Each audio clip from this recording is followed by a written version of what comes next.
ఈరోజు రేవంత్ రెడ్డి మళ్ళీ social media పైన విరుచుకుపడ్డ విధానం గురించి మాట్లాడుకుందాం. అయితే ఒక్క పాయింట్లో మాత్రం నేను కూడా ఏకీభవిస్తా, ముఖ్యమంత్రి రేవంత్ రెడ్డి మాట్లాడిన విషయంలో. సో అదేంటనేది మీకు తర్వాత చెప్తా.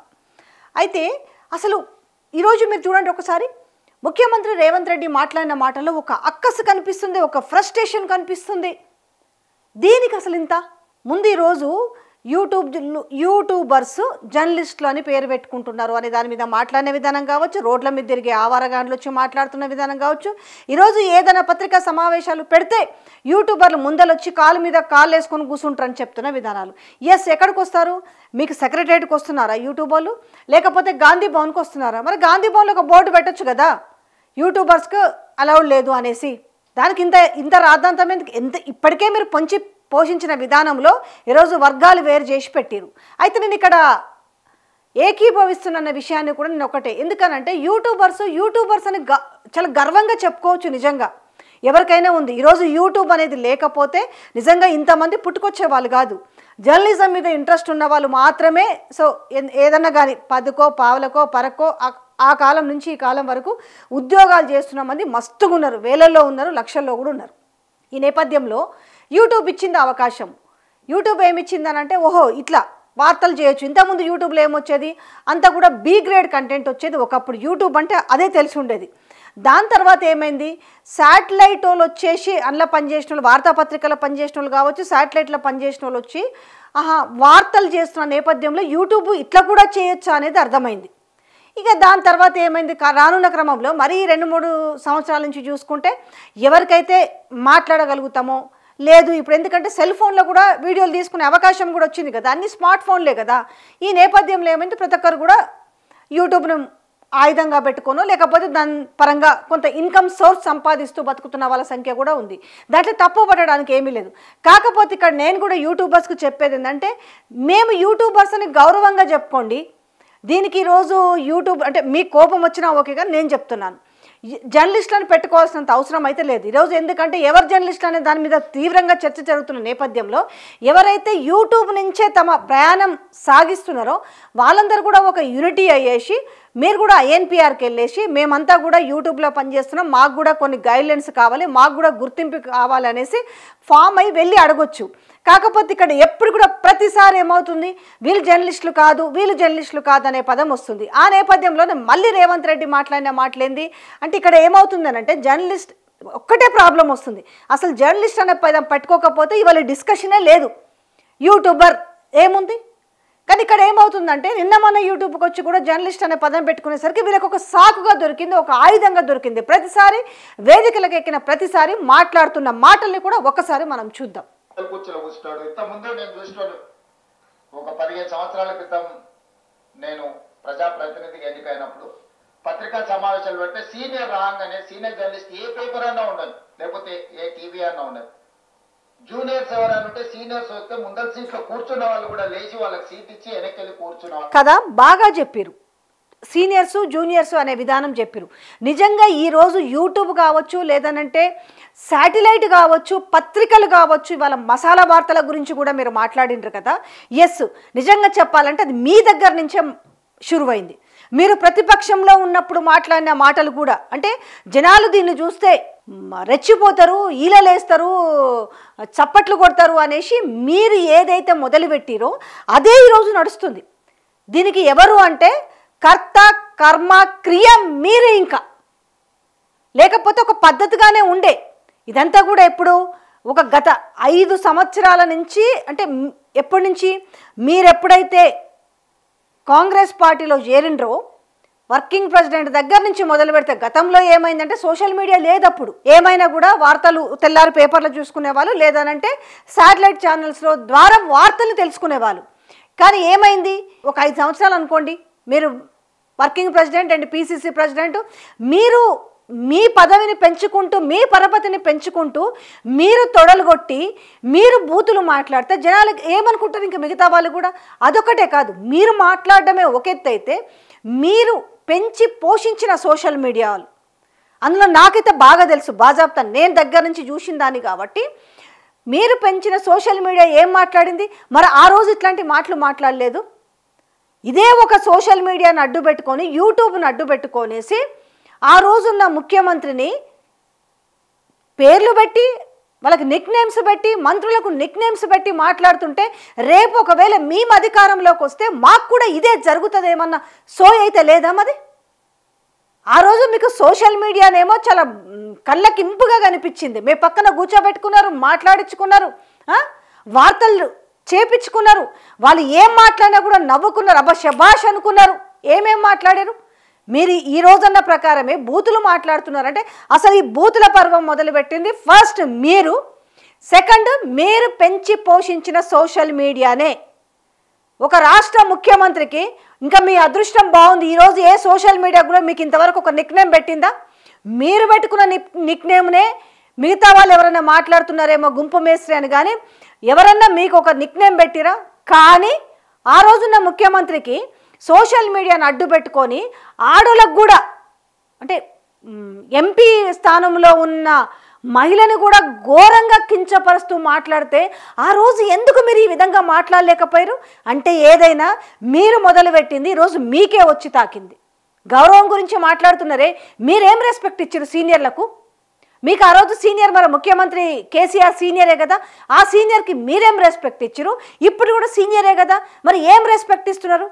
తొక్కుతా ఎక్కుతా పండబెట్టి తొక్కుతా కత్తర్లు పెట్టి కట్ చేస్తా ఇంకా చాలా ఉన్నాయి కదా మాటలు. నోరు తెరిస్తే సన్నాసి డాష్ డాష్ డాష్ అని మాట్లాడుతుంటే అంటే ఇది బూతులు కేవలం మీకే పేటెంటా? మరి మీరు మార్గదర్శకంగా ఉండాల్సిన మీరు మాట్లాడుతుంటే నిన్న మొన్న యూట్యూబ్లు నమ్ముకొని వచ్చిన వాళ్ళు ఇంతకంటే ఇంకా మీరు ఏం ఆశించగలుగుతారు వాళ్ళ దగ్గర నుంచి? ఒకవేళ సీట్ లేకపోతే పక్కకు నుంచో నోట్ చేసుకునే ఒక బాధ్యత, ఒక గౌరవం, ఒక మర్యాద, వాళ్ళ యాజమాన్యాలు ఎవరున్నా జర్నలిస్టుని ఒక గౌరవించుకునే పరిస్థితి ఉంది. ఇప్పుడు మిమ్మల్ని కూడా అదే కోరుకుంటున్నారు జనాలు, రాజకీయ నాయకులు. ఇప్పుడు మీరు ముఖ్యమంత్రి, అప్పుడు ఆయన ముఖ్యమంత్రి, కనీసం రెస్పెక్ట్ ఇవ్వాలి అనేది మీరు జర్నలిస్టుల గురించి సీనియర్లు జూనియర్ల గురించి చాలా గొప్పగా చెప్తున్న మీరు కూడా దాన్నే ఇప్పుడు పాటిస్తే ఈ కర్మ ఉండదు కదా. ఇప్పుడు ఈ ఫ్రస్ట్రేషను, ఈ సోషల్ మీడియా అంటే భయము ఇవన్నీ ఉండేవి కాదు కదా.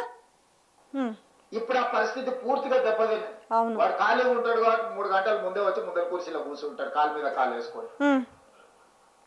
వాడితో వచ్చిన సీనియర్ జర్నలిస్ట్ వాళ్ళ జీవితాన్ని మొత్తం జర్నలిజం కలిపిండ్రు. వాళ్ళు ఎవరైతే పోతున్నారో చూసుకోండి ఒకసారి. ఎవరైతే యూట్యూబర్సు యూట్యూబ్ ఛానల్స్ ఆ గాంధీ భవన్కి పోతున్నారు, సెక్రటరీ కంటే ఎట్లాగూ రానివారు నాకు తెలుసు, కానీ ఈయన ప్రెస్ మీట్లకు కానీ లేదు మిగతా మంత్రుల ప్రెస్ మీట్లకు కానీ లేదు అంటే గాంధీ భవన్కి పోయేటోళ్ళు అంత చులకన చేసి మాట్లాడారు. కాబట్టి మీరు కూడా చూసుకోండి అంత కర్మేముంది. నిజంగా ఆ సదరు వ్యక్తులు కాలు మీద కాలేసుకొని కూర్చున్నారో లేదో తెలియదు, కానీ ఇవాళ మాత్రం దారుణంగా కించపరిచైతే మాట్లాడిండు కదా. సిన్సియర్ గా ప్రజా సమస్యల్ని విశ్లేషించడానికి, పరిశోధనలు చేయడానికి, వాళ్ళ జీవితాన్ని ఆరోగ్యాన్ని పనంగా పెట్టి ఎక్కువ ఆవారగా రోడ్ల మీద తిరిగేటోడు, ఎక్కువగా తిట్లు వచ్చినోడు, ఏదంటే అది మాట్లాడేటోడే ఈరోజు జర్నలిస్ట్ అనే ముసుగు తోడుకొని సోషల్ మీడియాలో అందరి పట్ల అసహ్యకరమైన భాషను ఉపయోగించే పరిస్థితులు వచ్చినాయి. అందుకే ఈరోజు రాజకీయ పార్టీ నాయకులుగా మేము మాట్లాడితే మీరు కూడా అప్పుడప్పుడు మాట్లాడతారు కదా సార్, మరి మీ సంగతి ఏందని అడుగుతారు. అదే ఇప్పుడు నేను చెప్పిన మాట అదే. ఎవ్వరు ముందు బూతులు మాట్లాడలేదు, మీరు పెంచి పోషించిన వాళ్ళు మాత్రమే బూతులు మాట్లాడిరు, మీరు మాత్రము బూతులు మాట్లాడిరు. మళ్ళీ ఎదుటోళ్ళు మాట్లాడితే మేం మాట్లాడిరు అని మాట్లాడుతున్నారు. ఏం మాటలు? చిన్న పిల్లలు చెవులు మూసుకొని చెవులలో సీసం పోసుకునేంత విధంగా మీరు మాట్లాడిన మాటలు కదా. మరి మీరు పెంచి పోషించిన వాళ్ళు నిజమే ఈరోజు ఎవరి గురించి మాట్లాడిరు అనుకోవాలంటే బాజాబ్తా మీరు పెంచి పోషించిన వాళ్ళ గురించి అనుకోవాలి. లేదు ఈరోజు ఒక లిస్ట్ తీసుకొని ఆ పేర్లనే చెప్పాల్సి ఉంటుంది. ఎవరు ఆవారగాన్లు, ఎవరు జర్నలిస్టులు, ఈరోజు మీరు ఎవరికి భయపడుతున్నారు, ఎవరికి ఫ్రస్ట్రేషన్కి లోన్ అవుతున్నారు, ఎవరు బూతులు తిడుతున్నారు అనేసి మీరు ఉట్టిగానే అందరినీ గంపగుత్తగా కలపడం కంటే పేర్లు, ఎందుకంటే నాకు తెలిసి మిమ్మల్ని ప్రశ్నించే వాళ్ళు వేళ్ల మీద లెక్క పెట్టేంత మంది ఉన్నారు. అంతే ఈ ఒక్క చేతిలో ఈ వేళ్ల మీద లెక్క పెట్టేంత మంది ఉన్నారు. అదేదో పేరు చెప్పాలి, నేను ప్రశ్నించేది అని అంటున్నా. ఇక మిగతా సంగతి నాకు తెలీదు. అనవసరంగా బూతులు తిట్టి అదే చెప్తున్నా. బూతులు మాట్లాడుతున్నారు అన్న ప్రశ్నించడానికి బూతులకి మళ్ళీ 2 డిఫరెన్స్ ఉంటుంది. ఇందులో దాన్ని దీన్ని కూడా కలపొద్దు. ప్రశ్నించడము బూతులు ఇందులో రెండు ఉంది వేరుగా. సో కాబట్టి ఎవరు మిమ్మల్ని బూతులు తిడుతున్నారు అనే విషయాన్ని మహా అయితే ఎంతమంది ఉంటారు, వాళ్ళ లిస్ట్ అక్కడే చెప్పాల్సి ఉంటుంది. పలానోడు వీని సంగతి తర్వాత చూస్తా అనే మాట మాట్లాడాల్సి ఉంటుంది కదా. కానీ అందరినీ ఎవరిని కలుపుతున్నారు ఇందులో అంటే ప్రశ్నించేటోళ్ళు ప్రశ్నించకూడదు, ప్రశ్నించే వాళ్ళు ఆవారగాండ్ల మీ దృష్టిలో పోని బూతులు తిడుతున్నారు అని అంటున్నారు. అసలు ఇప్పుడు వెతకాలి ఏ యూట్యూబ్ ఛానల్లో ఎవరు బూతులు తిడుతున్నారు. ప్రశ్నించడం అనే దాంట్లో తీరు మారుతుండొచ్చండి ముఖ్యమంత్రి రేవంత్ రెడ్డి గారు. ఎందుకంటే ఎదుటోడు మొహాన బురద వేస్తూ ఉంటే వాడు అట్లాగే దాన్ని మొహానికి పెట్టుకొని ఉండడు కదా, డెఫినెట్గా తూర్చుకుంటాడు. ఆ బాధలో మాట్లాడతారు వాళ్ళు కూడా. ప్రశ్నించడము బాధలో మాట్లాడడం వేరుగా ఉంటుంది. ఇక్కడ బూతులు అనేది మీరు మళ్ళీ టాపిక్ డైవర్ట్ చేయాలనుకుంటారు. గతంలో ఏమన్నారు, ఎవరెవరైతే ఈ ముఖ్యమంత్రి చేస్తున్న విధానాలు కావచ్చు, ఏవైతే 6 గ్యారంటీ స్కీములు కావచ్చు, కాంగ్రెస్ పరిపాలన గురించి అంటే నిజాలు చెప్పడం అంటారు దాన్ని. ఏదన్నా ఉంటే ఇది కాదు ఇదని చెప్తే వీళ్ళందరూ మీకు ఏ రకంగా కనిపిస్తున్నారు. అప్పుడు ఏమన్నారు, వీళ్ళంతా కూడా బీఆర్ఎస్ పెయిడ్ ఆర్టిస్టులు అన్నారు. గతంలో ఇదే కొండారెడ్డిపల్లిలో మా పైన దాడి జరిగితే బీఆర్ఎస్ కార్యకర్తలకు వర్సెస్ కాంగ్రెస్ కార్యకర్తలకు జరిగిన గొడవ అనేసి క్రియేట్ చేసిన ప్రబుద్ధులు కారా. ఎక్కడి దాకా ఈ ఇన్ఫర్మేషన్ కాస్త డీజీపీకి మేము పోయేసరికి ఆ ఇన్ఫర్మేషన్ పాజ్ చేసిరు. ఆయన అన్నాడు ఇది కార్యకర్తలకు సంబంధం, మమ్మల్ని అడిగిరు. అప్పుడు మేము అన్ని దాన్ని కాదని అంటే ఎంత మీరు రాంగ్ ఇన్ఫర్మేషన్ ఇచ్చిరు తెలుసా. 16 ఏళ్ల నుంచి మీడియాలో ఉన్న వాళ్ళనే మీరు బీఆర్ఎస్ కార్యకర్తలు పెయిడ్ ఆర్టిస్టులు అని మీరు తీర్చిదిద్దే కాడికి వచ్చారు. ఇప్పుడు ఇంకా ఆ రాగం అయిపోయింది, మళ్ళీ ఈ రాగం అందుకున్నారు. ఒక్కటే నేను అడుగుతున్నది ఇక్కడ, నాకు మీరు అనుకోండి ఇవాళ నిన్న ఎవరైతే యూట్యూబ్లు పెట్టుకొని అంటే మిన్స్ వాళ్ళకి 10 ఏళ్ళు జర్నలిజంలో ఉండి వచ్చి పెట్టుకున్న వాళ్ళనైతే వాళ్ళకి ఆ జర్నలిస్టులను పెట్టుకునే హక్కు వాళ్ళకు ఉంటుంది. అది కాకుండా నిన్నమన్నా వచ్చి ఎవరైనా పెట్టుకుంటే అది ఎవరైనా కూడా ఆక్షేపించదగ్గ విషయమే. ఇవాళ నిజంగానే జర్నలిస్ట్ అనే పదానికే నిజంగా విలువ లేకుండా పోయింది. ఆ పదం పలకాలంటేనే కూడా ఎట్లనో ఉంది. ఇవాళ మీరు అన్నదానికి నేను అదే చెప్తున్నా, మీరు అన్న ఒక్క మాటకి యాక్సెప్ట్ చేస్తాం. నిజంగా ఎవరు జర్నలిస్టులు ఎవరు కారు మీరు అన్న మాటకి దాని మీద చర్చ జరగాల్సిందే. గతంలో కూడా మీరు చెప్పినప్పుడు మీరు నిండు అసెంబ్లీలో మాట్లాడినప్పుడు కూడా అందరు అనుకున్నారు కదా చర్చ జరగాలి. అసలు ఎవరు జర్నలిస్టులు అంటే ఇవాళ ఏమైందనంటే పార్టీల పరంగా జర్నలిస్టులు ఉంటారన్న విధంగా క్రియేట్ చేసిరు. అంటే ఈరోజు ఎట్లుందనంటే ఏ ప్రభుత్వం ఉంటే ఆ ప్రభుత్వానికి అనుకూలంగా మాట్లాడిన వాళ్ళేమో జర్నలిస్టులు, లేదు అలా మాట్లాడని వాళ్ళు జర్నలిస్టులు కాదనే ఒక అజంప్షన్కి వచ్చారు. ఇవాళ కాంగ్రెస్ పార్టీకో జర్నలిస్టులు లేకపోతే బీఆర్ఎస్కి జర్నలిస్టులు టీడీపీ అట్లా ఉండరు. అలా అనుకుంటే ఈరోజు మీరు అదే కదా సోషల్ మీడియాలు ఉంటే కూడా ఇది పలానా వాళ్ళది ఇది పలానా వాళ్ళది ఇది పలానా వాళ్ళది అంటారు. అంటే మరి ఇప్పుడు ఈ తంతి ఇవాళ కొత్తగా వచ్చింది కాదు కదా. ఇవాళ పార్టీలే ఛానళ్ళు పెట్టి నడిపిస్తుంటే అందులో పనిచేసే వాళ్ళందరూ కూడా ఇవాళ పార్టీకి చెందిన కార్యకర్తలు అవుతారా, లేకపోతే ఎప్పటి నుంచో మీడియాను పట్టుకొని ఇదే జర్నలిజం వృత్తిని పట్టుకొని వేలాడుతున్న వాళ్ళందరూ కార్యకర్తలుగా డిసైడ్ చేస్తారు. ఇప్పుడు సాక్షి ఉంది, TV5 దేనికి పనిచేస్తుంది, ABN దేనికి పనిచేస్తుంది, NTV దేనికి పనిచేస్తుంటుంది, టీ న్యూస్ దేనికి పనిచేస్తుంది, లేకపోతే నమస్తే తెలంగాణ కావచ్చు, ఇవాళ ఈనాడు పత్రిక కావచ్చు, ఈటీవీ కావచ్చు, ఇట్లా తీసుకుంటే అన్ని దాంట్లోకి వస్తాయి కదా. వాళ్ళ వృత్తి ధర్మంగా వాళ్ళు పనిచేస్తున్నారు. కానీ వాళ్ళందరికీ ఏంటంటే మీకు నచ్చితే జర్నలిస్టులు, నచ్చకపోతే పెయిడ్ ఆర్టిస్టుల కిందకి ఈరోజు జమ చేస్తున్నది. ఇది కూడా మంచి పద్ధతి కాదు. ఏదైనా చెప్పదలుచుకుంటే వేదికలపైన స్టేట్ అవే చెప్పండి. ఇగో పలానా వాళ్ళు, మీ నోట్ల నుంచి చెప్పడం ఇష్టం కాకపోతే ఇంకెవరితోటన్నా చెప్పించండి ఈ పలానా వాళ్ళు వీళ్ళు అని మెన్షన్ చేయాలి. ఇప్పుడు ఎవరు ఎవరు ఎవరు అనుకోవాలనా, భయమా, ఫ్రస్ట్రేషనా? ఒక మాట చెప్పిరి, యూట్యూబ్ నిన్నమన్నా పెట్టుకొని వచ్చిన వాడు జర్నలిస్టు కాదు అని చెప్పండి. జర్నలిస్టులకు ఏ రకమైన రైట్స్ లేవు ఎవరికి, యూట్యూబర్స్కి అని చెప్పండి. యూట్యూబ్ జర్నలిస్టులు ఉండరు అని చెప్పండి. కాకపోతే ధైర్యంగా, కానీ ఇందులో క్లారిటీ లేకుండా ఆవారగా తిరిగే వాళ్ళు అంటే మీరు మాట్లాడుతున్న పాయింట్ ఏంటంటే మీరు ఉక్కిరి బిక్కిరి అవుతున్నారు. ఆవారగాళ్ళు మాట్లాడే మాటలకు మరి మీరెందుకు ఉక్కిరి బిక్కిరి అవ్వాలి? అసలు ఎక్కువ ఆవారగా రోడ్ల మీద తిరిగేటోడు, ఎక్కువగా తిట్లు వచ్చినోడు, ఏదంటే అది మాట్లాడేటోడే. ఇప్పుడు ఇదే మాటని ఇవాళ నిజంగా చెప్పాలంటే ఇవాళ మిమ్మల్ని చూసి కూడా అదే అనుకున్నారు. ఎవరికైతే ఎక్కువ బూతులు వస్తాయో ఓకే, మీరు చెప్పిన మాటల్ని అంటున్నా.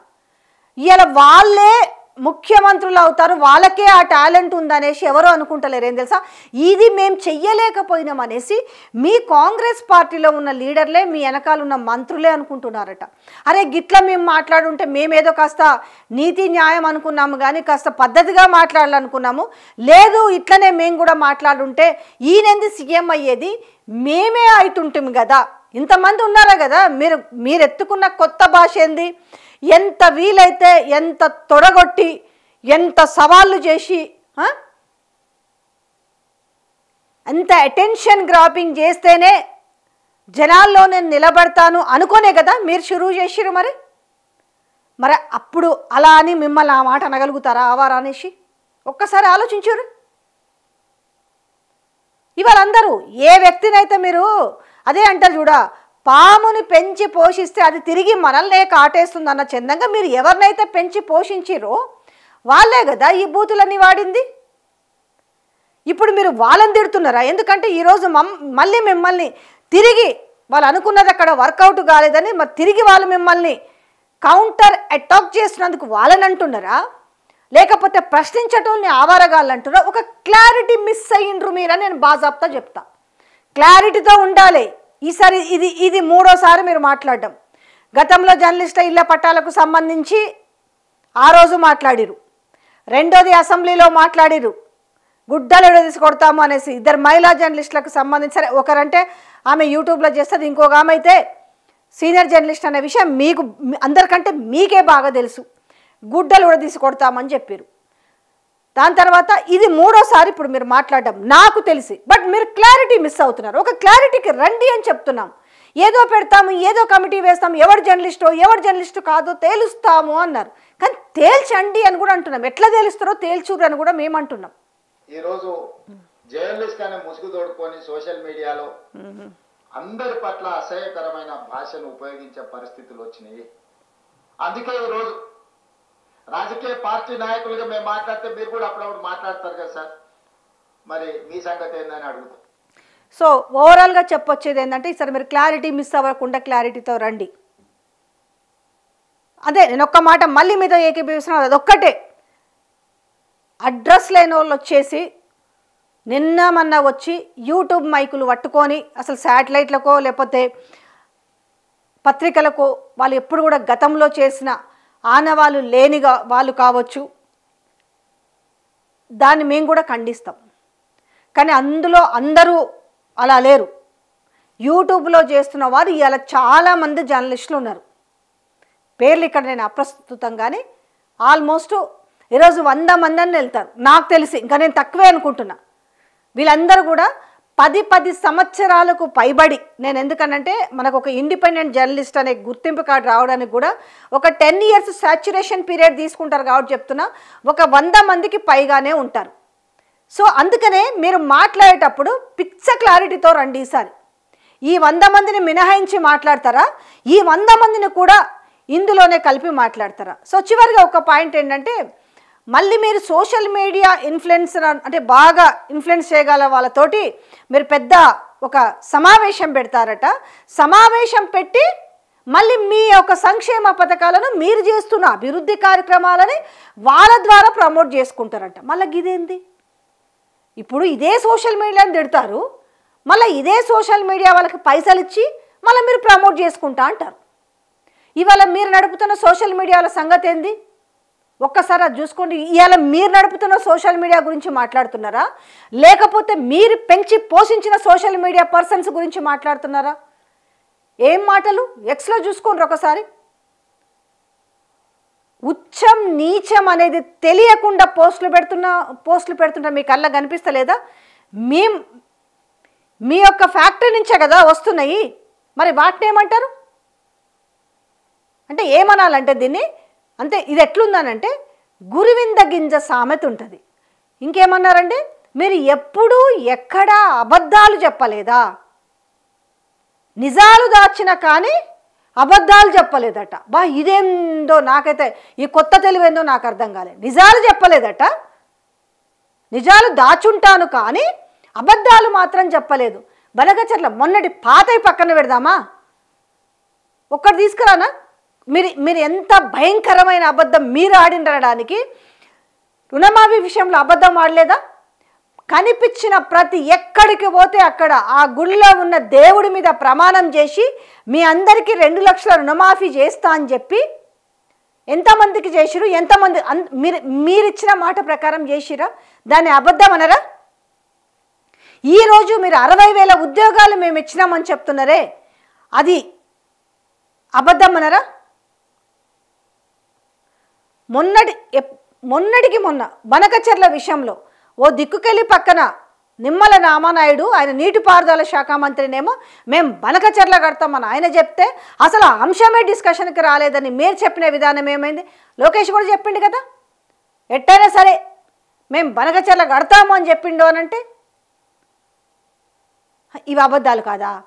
అంటే ఎవడన్నా ఎదుట కూర్చున్నోడన్నా నమ్మాలి, మనం మాటల్ని కొంచెం నమ్మే విధంగా ఉండాలి. సంవత్సరానికి 2 లక్షల ఉద్యోగాలు అన్నారు కదా, అట్లీస్ట్ 10,000 ఉద్యోగాలు కూడా ఇవ్వలే కదా రేవంత్ సారు. అందుకనే కొంచెం చూసుకోండి, ఈసారి మాట్లాడేటప్పుడు కొంచెం క్లారిటీతో ప్రిపేర్ అయ్యి రండి.